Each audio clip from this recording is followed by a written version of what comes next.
Politik diciptakan dan dimanifestasikan berdasarkan filosofi dan tujuan untuk menyediakan kebahagiaan dan kesejahteraan bagi manusia. Tapi yang terjadi adalah sama sekali kebalikannya.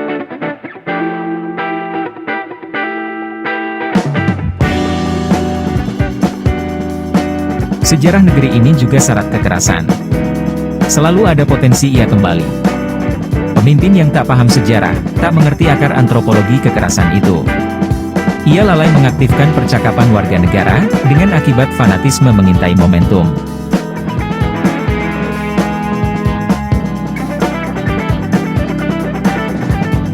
Dungu itu mudah terlihat. Sekecil semut sekalipun. Seberang lautan bahkan. Bergelar, apalagi. Negarawan itu wajib ngebelain dasar negara. Bukan malah ngeduitin. Gak keren. Cinta itu humor yang paling cerdas.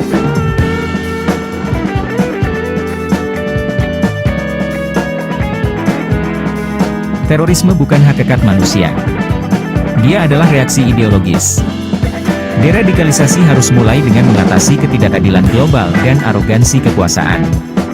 Nipu itu kalau bukan karena kere, ya watak. Tak tiba, tak berarti tak ada. Seperti rindu.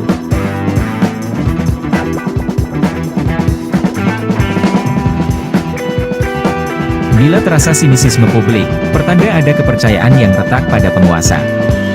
Introspeksilah, bukan justru mencurigai pikiran rakyat. Loyalitas guru bukan terhadap pemerintah, melainkan terhadap pengetahuan. Itu dalilnya.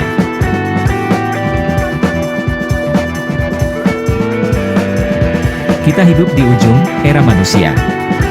Humanisme sedang berevolusi menuju sistem nilai baru. Banyak kemarahan karena banyak ketidaktahuan. Hanya dalam rindu, engkau mendengarkan sunyiku. Arogansi berasal dari mental penyembah. Ia meniru tuannya.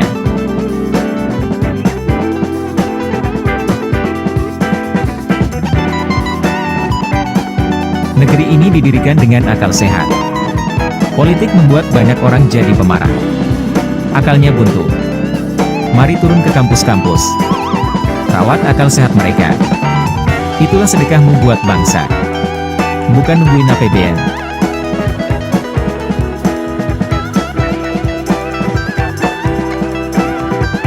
Kebijakan bodoh gak boleh dikritik. Undang dua ngaco gak boleh dicerca. Nalar bengak gak boleh didunguin.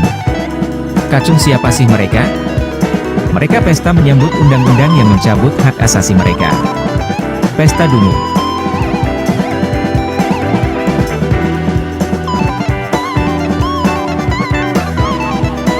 Dungu itu bukan tentang orangnya, tapi otaknya. Bukan persona, melainkan rasio. Kalau gak ada yang dungu, ngapain ada sekolahan? Membenci artinya menolak mengerti. Itulah tindakan paling dungu, terorisme negara.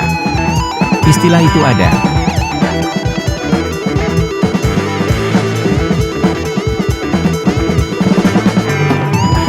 Menerangkan artinya menunjukkan kesalahan. Bukan menyembunyikannya. Terlalu banyak cerita diri.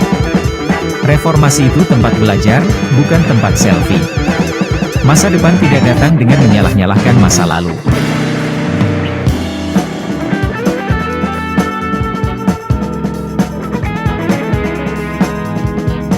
Misinformasi itu industri. Kita hidup dalam algoritma itu. Negara tak berkutik. Naikkan IQ, bila tak ingin terjebak. Mengapa kalian selalu merendahkan diri untuk mencari pujian? Itu artinya meninggikan diri juga. Paham?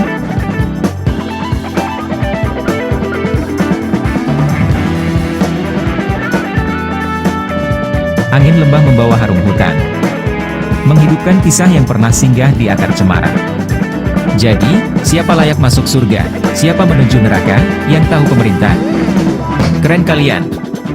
Menghadapi kekerasan, negosiasi adalah kemampuan akal untuk tetap rasional.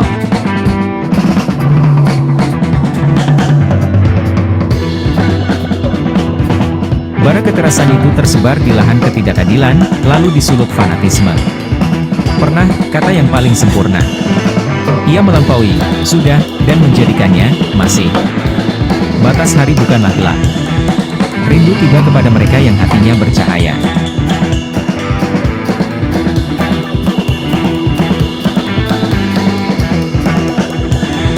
Bara kekerasan itu tersebar di lahan ketidakadilan, lalu disulut fanatisme. Pernah, kata yang paling sempurna. Ia melampaui, sudah, dan menjadikannya, masih. Batas hari bukanlah gelap. Rindu tiba kepada mereka yang hatinya bercahaya.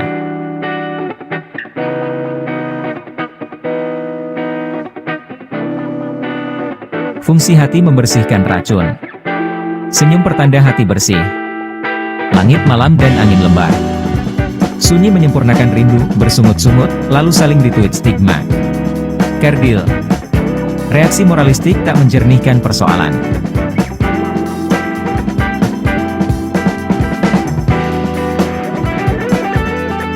Senja menghantarkan rindu pada pilihan, menempuh malam atau menyesali perjalanan.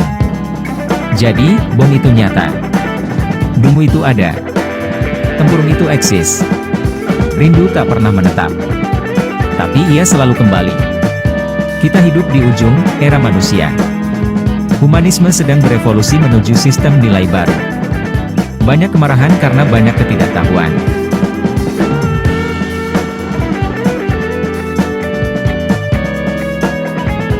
Bila terasa sinisisme publik, pertanda ada kepercayaan yang retak pada penguasa. Introspeksilah, bukan justru mencurigai pikiran rakyat. Kekerasan adalah potensi setiap orang. Apalagi bila tak lega menerima YG berbeda.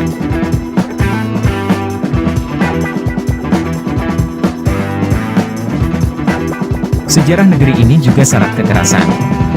Selalu ada potensi ia kembali. Pemimpin yang tak paham sejarah, tak mengerti akar antropologi kekerasan itu. Ia lalai mengaktifkan percakapan warga negara, dengan akibat fanatisme mengintai momentum.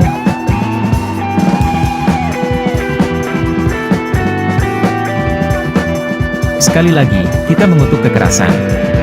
Tetapi pertanyaan mendasar adalah, mengapa kita kehilangan keakraban berwarga negara? Percakapanlah yang memelihara peradaban. Dendam dan kemarahan menutup percakapan. Fanatisme mulai dari situ, mendaur ulang kejahatan.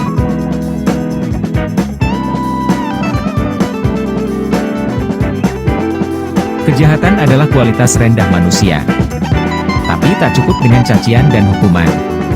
Pelajari mikroskopi psikologinya, pahami makropolitik ketidakadilan global. Marxisme itu metode, bukan jimat. Filsafat itu tentang cara berpikir, bukan cara menghambat.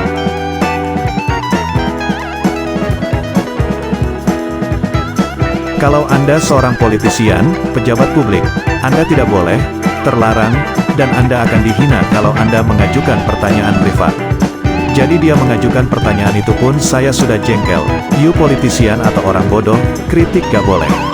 Satire gak boleh, bercanda gak boleh, gak asik lu bong.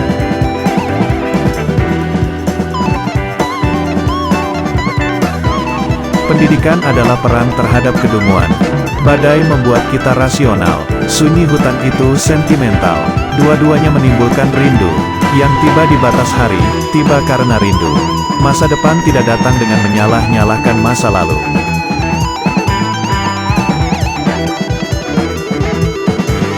Politik itu bukan kejahatan. Silakan bicara dan kerjakan. Tugas aparat adalah menjaga, bukan melarang. Sulit menerangkan konsep bagi mereka yang cuma bisa menjawab pertanyaan multiple choice. Angin lembah membawa harum hutan, menghidupkan kisah yang pernah singgah di akar cemara.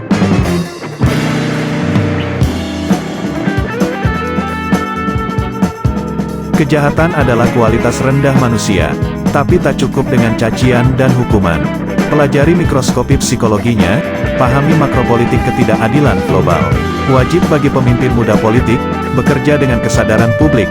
Dalam politik, kedunguan itu bukanlah halangan.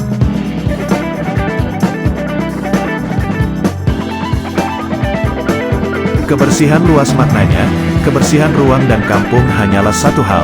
Hal lain adalah kebersihan jiwa manusia itu sendiri, kebersihan pergaulan antar manusia, baik pergaulan sosial, pergaulan ekonomi, pergaulan politik dan hukum.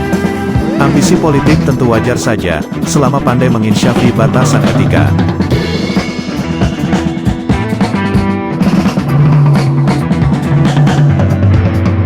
Semoga harimu menyenangkan. Setelah mendengarkan kutipan hari ini, jangan lupa untuk menyukai, berlangganan, dan berkomentar.